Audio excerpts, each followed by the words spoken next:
Bienvenue sur Global Africa, je suis Carmen Févillier, ravie de vous retrouver encore une fois avec un nouvel invité, un confrère, Franklin Gedems-Edouard, qui est journaliste pour VOA, donc la Voix de l'Amérique créole, et également président de Innovation Production. Nous parlerons des 33e Jeux Olympiques Paris 2024, évidemment, et de la participation des athlètes haïtiens. Et nous parlerons également de l'Afrique en général par rapport à l'encadrement des athlètes. Encore une fois, mesdames, messieurs, bienvenue.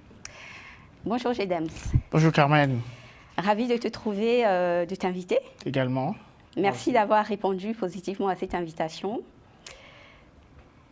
C'est un plaisir pour moi. Et donc, on va parler d'Haïti, on va parler des athlètes africains, Gedems.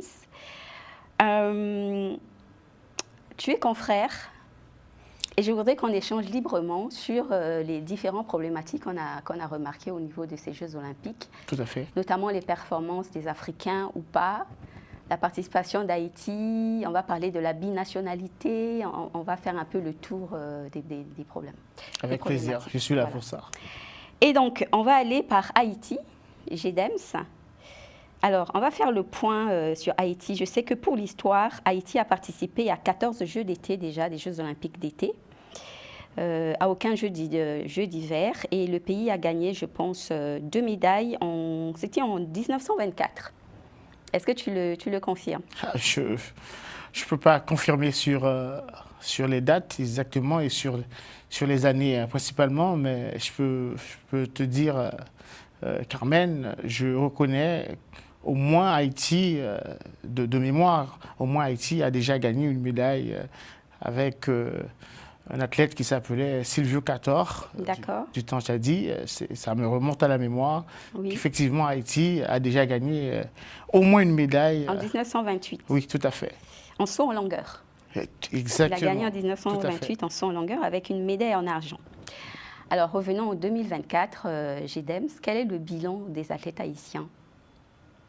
Bon, c'est un bilan très, je peux dire, très remarquable. Oui. Je ne peux pas dire positif, puisque sur le tableau des médailles, Haïti n'a pas été compté. Mais le passage même de la fédération, de différentes fédérations d'athlètes au sein des Jeux Olympiques 2024 à Paris, et ça quand même nous a marqué en tant que Haïtiens. Ça a marqué la République d'Haïti, oui. Et ça a marqué plus d'un également internationalement, puisque Haïti faisait l'objet quand même Haïti était quand même sous les feux de projecteurs de différentes chaînes de télévision, oui. de journaux internationaux à travers le monde. Donc quand même, ça a quand même marqué plus d'un à travers le monde, le passage d'Haïti. Tout à fait comme moi. Oui. C'est la première surprise pour les Jeux Olympiques. Et d'ailleurs, on en avait discuté. Je tiens à relever, Gedems, que tu as couvert la partie officielle des Jeux Olympiques à l'Élysée. Tout à fait. Et donc, les officiels haïtiens étaient présents, et comme les officiels africains. Et donc, je voudrais avec toi faire le point un peu sur les victoires africaines aux Jeux Olympiques, mais très rapidement, parce que on peut les avoir directement via d'autres points d'information, justement. Oui. Pour les chiffres, nous avons eu 10 000 athlètes africains, 206 délégations, 329 épreuves, 4 000 athlètes, et issus de 27 pays africains. Mm-hmm. Donc, les médailles africaines, nous avons 39 médailles, disciplines, nous avons athlétisme, natation, boxe, surf, sabre, taekwondo, football. Et donc, Haïti, c'était quelle discipline, Gedems? Haïti, autant que je me rappelle, a été représenté par des athlètes en natation, la boxe. Il y en avait aussi dans la gymnastique artistique. Oui. Il y avait aussi dans le marathon de 100 mètres, oui. Si je ne m'abuse pas. Puis il y avait deux nageurs. D'accord. Donc voilà, donc c'était au total 6 ou 7 athlètes qui ont représenté Haïti dans les Jeux olympiques 2020. D'accord. Et donc, il y avait parmi les pays qui ont pu décrocher des médailles, nous avons le Kenya, l'Afrique du Sud, l'Éthiopie, la Tunisie, le Maroc, l'Ouganda, le Maroc, je l'ai déjà dit, le Botswana. Voilà. Voilà en gros le Cap-Vert. Le Cap-Vert également pour la boxe. Voilà en gros pour les pays africains. Alors revenons à Haïti, Gidems, comment la population haïtienne a accueilli la participation de vos athlètes? Prime abord, c'était quelque chose de très réjouissant pour la République en elle-même, pour les journalistes, les médias. On était tous enflammés de voir, oui. Malgré que nous traversons une situation sociopolitique vraiment négative, mais nous avons quand même pu trouver les moyens pour mettre en place différentes fédérations, que ce soit dans le pays ou à l'extérieur du pays, pour recruter des athlètes, recruter des sportifs un peu partout. Oui. C'est quand même un lourd travail pour les responsables sportifs. Et ils ont quand même trouvé les moyens pour sélectionner et faire avancer le sport, quand bien même, malgré, il n'y a pas, entre guillemets, il n'y a pas la vie sportive, il n'y a pas la vie nocturne en Haïti, presque plus, il y a presque plus, je veux dire, je ne peux pas dire qu'il n'y en a pas du tout, mais il y a presque plus, les fédérations mettent la main sur la tête pour crier aux abois. Donc, oui, comment les athlètes ont réalisé cet exploit? Les athlètes, le plus souvent, ce sont des athlètes qui vivent à l'extérieur du pays, qui bénéficient... Où exactement à l'extérieur du pays? Pour certains, c'est aux États-Unis, au Canada, en France métropolitaine. Donc ça n'a rien à voir avec la résilience haïtienne, tant remarquée malgré... Alors, les responsables demeurent, restent encore, pour certains, en Haïti. Et ils sont capables quand même de trouver un moyen pour demander aux enfants haïtiens qui sont nés à l'extérieur du pays ou bien qui ont eu la chance d'immigrer dans d'autres pays, de manifester leur volonté d'intégrer certaines fédérations dans lesquelles ils se sentent avoir les capacités pour. Donc c'est pour cela qu'ils sont tout le temps en train de demander aux parents haïtiens si leurs enfants peuvent faire partie d'une fédération, même si l'enfant a une double nationalité, il n'y a aucun problème. Justement, les fédérations, on parlera de la double nationalité. Exactement, les fédérations sont disponibles et sont là pour les intégrer dans la famille sportive haïtienne. Ok. Cher Gidems, on va parler maintenant de la prise en charge des athlètes. La politique d'encadrement des athlètes, mais on ne va pas rentrer vraiment dans le détail parce qu'on n'a pas les professionnels sportifs au niveau de la politique sportive pour nous expliquer cela. Mais pour moi, par exemple, j'ai repris un article d'une consoeur, donc c'est la rédaction DB News en ligne du 12 août 2024. Selon elle, certaines délégations ont fait piètre figure. C'est toujours dans le cadre de la prise en charge de nos athlètes.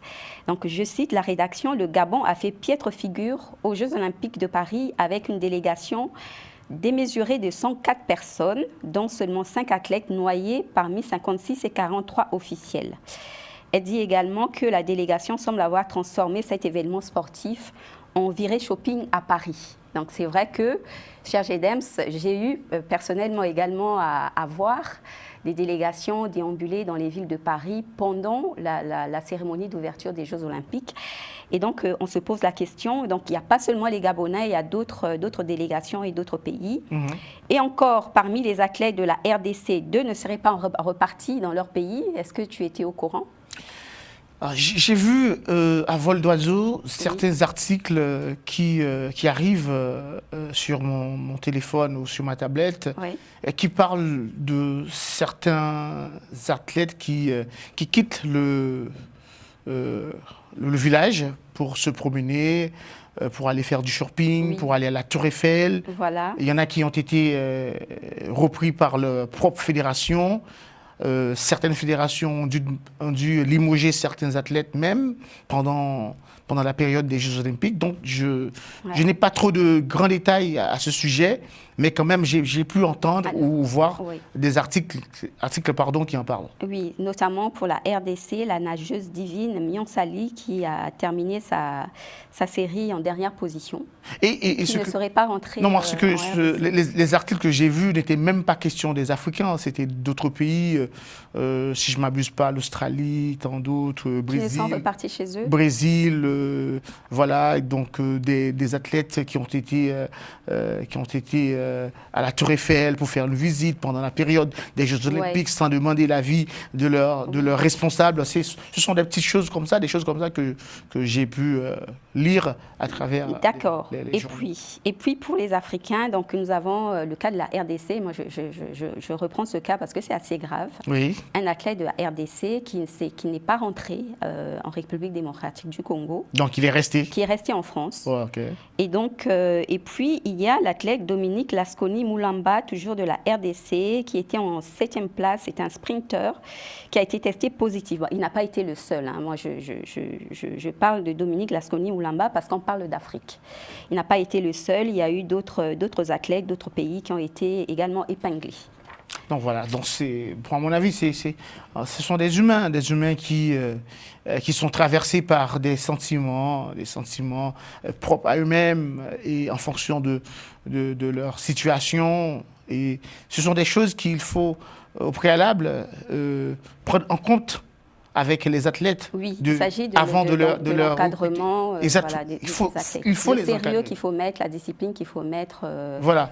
Donc, quand surtout des pays comme le mien, comme Haïti, où la précarité, c'est monnaie courante. Justement, donc, ça, il faut bien préparer le mental, la personnalité de nos athlètes avant même de les intégrer dans des grandes compétitions de ce genre. Sinon, c'est une autre problématique d'immigration et les conséquences qu'on connaît. Et donc, cher GEDEMS, les Jeux Olympiques à Dakar, on en a parlé.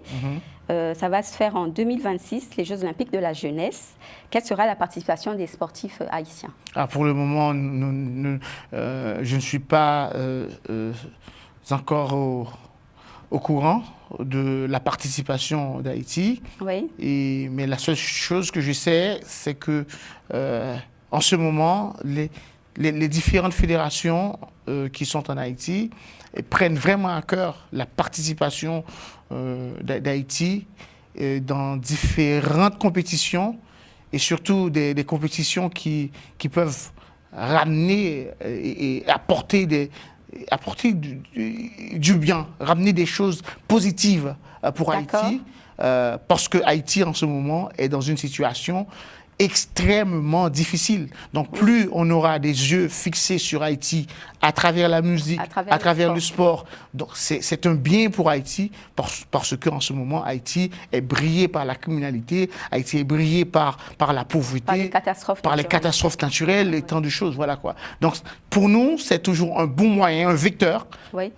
Le sport, la musique, la culture en général, pour faire briller Haïti autrement que dans des choses négatives. Et donc, justement, on va parler de la dimension diplomatique par rapport à ce que vous venez de dire.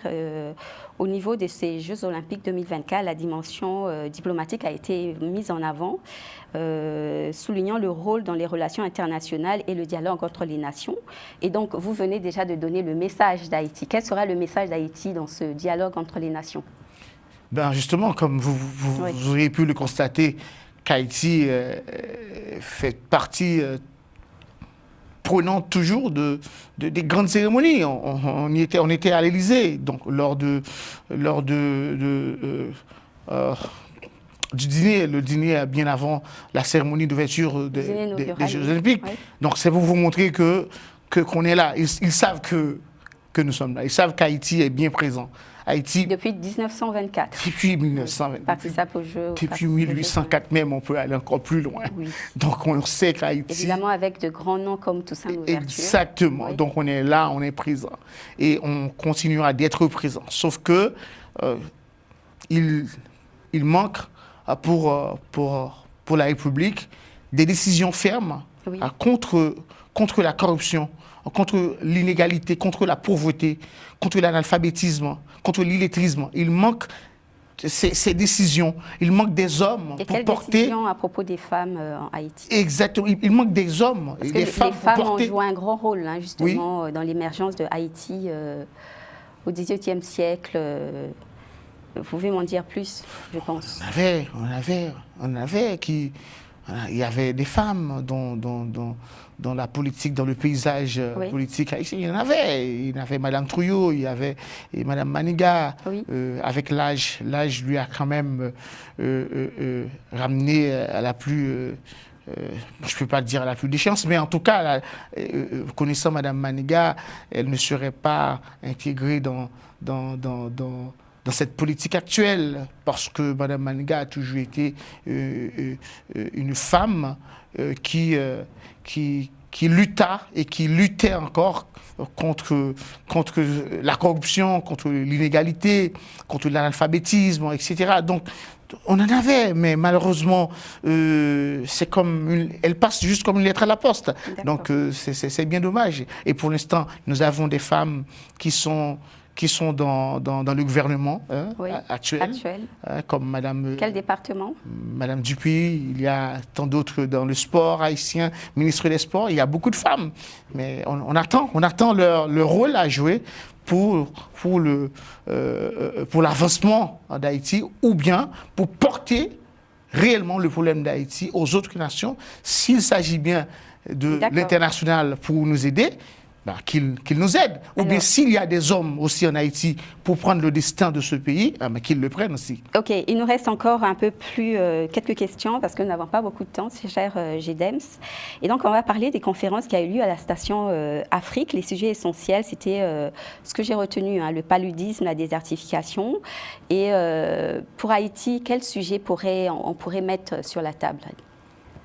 C'est toujours... Parce que vous avez parlé de beaucoup de choses au niveau de Haïti. Pour Haïti, il serait toujours bien de parler de l'environnement. Oui. L'environnement, parce que du point de vue géographique, on est toujours très mal situé. Nous faisons toujours l'objet de cyclones, de catastrophes naturelles. Et si on devrait en parler aussi, on pourrait en parler de la maladie, de certaines pandémies qui continuent à faire comme le choléra, le sida. Et la criminalité peut-être. La criminalité aussi, on pourrait en mettre sur la table pour discuter. Voilà. Oui.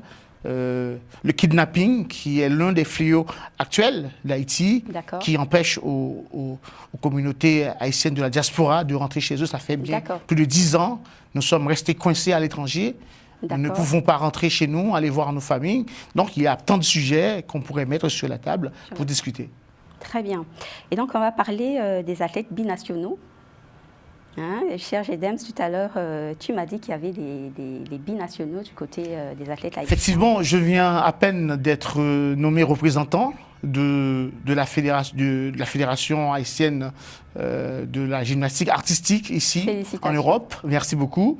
Et effectivement, mon rôle, c'est de permettre aux jeunes haïtiens, qu'ils soient nés ou bien qu'ils arrivent aussi petits et qu'ils ont les deux nationalités, haïtienne ou française, ou espagnole ou italienne, en quelque sorte, s'ils veulent bien, s'ils ne veulent pas intégrer les fédérations dans le pays où ils vivent, ils peuvent retrouver la fédération de gymnastique s'ils ont des talents artistiques, bien entendu. Ils peuvent me contacter via mon téléphone, via WhatsApp, via aussi Facebook. Je suis très présent sur Facebook. En tapant GEDEMS, c'est très facile. On peut Le réseau social des darons. Comment? Le réseau social des parents, Facebook. Exactement. C'est démodé. Exactement. Donc, il y a vraiment une grande possibilité d'intégrer ces binationaux dans le sport haïtien. D'accord. Mais sauf que pour les binationaux, les athlètes binationaux, donc quand je parle de binationaux, moi je cible l'Afrique. Donc Afrique et puis autres pays. Eh bien, ces athlètes font gagner d'autres pays, d'autres nations. et donc autant de champions originaires d'Afrique qui apportent des victoires. Je prends l'exemple de l'actuelle championne olympique Sirena Samba Mayela, qui est originaire du Congo-Brazzaville, avec l'argent sur les 100 mètres haies pour la France. La seule médaillée française en athlétisme. Il y a évidemment du Cameroun, je vais citer, pour les plus âgés, Yannick Noah, et son fils pour les plus jeunes, Joachim Noah, qui accumule plusieurs nationalités. Nous avons évidemment Victor Wembanyama, qui nous a fait vibrer lors des matchs de basket. Il est originaire de la RDC par son père. Nous avons la Togolaise Clarisse Agbegenou, qui est binationale France-Togo. Et nous avons, il y en a plusieurs, Blaise Matuidi en football, il y a Zinedine Zidane, il y a Karim Benzema, beaucoup d'autres. Et donc, quelle stratégie, je vous pose la question, chers confrères, pour rendre le sport africain attrayant? Bon, je ne sais pas trop... Vous venez d'être nommé à la tête d'une fédération. Je n'ai pas trop d'idées, parce que c'est quelque chose qui est là depuis bien longtemps. Et la France a toujours bénéficié de ses enfants originaires, donc tout comme les États-Unis. Le monde actuel... Haïti, c'est plutôt les États-Unis. Oui, bien entendu. Mais il y en a aussi des enfants d'Haïti aussi qui ont joué aussi pour la France également. Dans l'athlétisme, je crois, oui, je ne me rappelle pas de son nom, mais je peux vous donner son nom très vite après l'émission. Je peux faire une petite recherche. Haïti aussi en perd également. Il n'y a pas que l'Afrique qui perd ses binationaux. Donc, pour moi, c'est une question de choix, c'est une question d'infrastructure, c'est une question d'encadrement. Pour moi, si les pays originaires estiment qu'ils peuvent encadrer ces enfants, qu'ils le fassent, ou sinon, ils iront toujours ailleurs. Bon. Ils iront toujours jouer pour d'autres pays, ou bien pour les pays dans lesquels ils vivent, parce qu'il y a plus d'encadrement et il y a aussi plus moyen de gagner qu'avec leur pays d'origine. Et il y en a même qui réclament, qui disent, si ce n'était pas ce pays-là, ils n'auraient jamais rien gagné. D'accord. Et donc, je reviens sur ce que vous venez de dire, je rebondis. Par contre, d'autres sportifs binationaux de haut niveau ont choisi donc d'abandonner le maillot de leur pays adoptif, soit la France, soit les États-Unis, pour vivre le rêve olympique sous d'autres couleurs. Il y en a qui reviennent vers leur pays originaire. Et donc, je vais citer la rédaction Africa Food United qui dit aux Jeux de Paris, quand il s'agit... Bon, alors, pour ce cas des binationaux qui repartent chez eux, selon la rédaction Africa Food United, la presse française n'en dit pas grand-chose. Et donc, je vais citer la presse aux Jeux de Paris, quand il s'agit de binationaux. Certains médias occidentaux perdent la boule quand l'athlète choisit de représenter son pays d'origine. Mais quand c'est un pays européen que l'athlète honore sur le podium, ses origines passent sous silence. Qu'est-ce que vous en pensez, vous? D'ailleurs, il y a des exemples. Il y a la franco-algérienne Kéliane Emour. Il y a Sarah Chari, médaillée de bronze aux Jeux Olympiques pour le taekwondo. Et donc, c'est une polémique. Est-ce qu'elle est nécessaire, cette polémique, et réaliste?